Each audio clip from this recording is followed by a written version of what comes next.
आजमा कर देखिए, साजा विधानसभा का होगा विकास।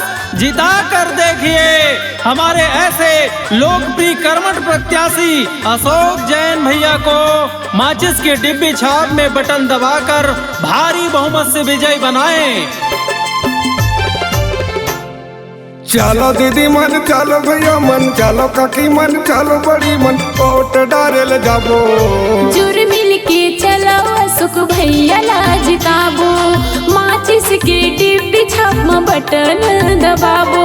चलो दीदी मन, चलो भैया मन, चलो काकी मन, चलो बड़ी मन, वोट डाले जाबो। जुर मिल के चलो अशोक भैया ला जिताबो, माचिस के डिब्बी छाप में बटन दबाबो। अशोक भैया जिंदाबाद, अशोक भैया जिंदाबाद। क्षेत्र का नेता कैसा हो, अशोक भैया जैसा हो। क्षेत्र का नेता कैसा हो, अशोक भैया जैसा हो। अशोक भैया जिंदाबाद, अशोक भैया जिंदाबाद।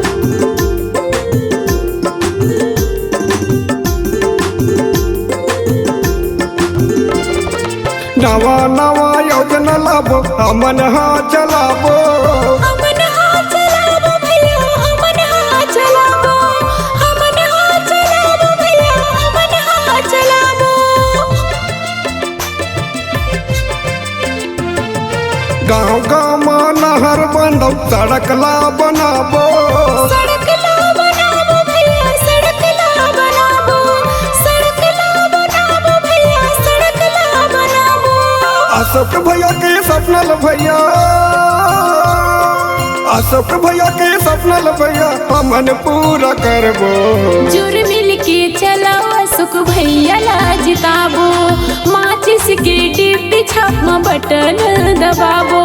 चलो दीदी मन, चलो भैया मन, चलो काकी मन, चलो बड़ी मन, वोट डाले जाबो।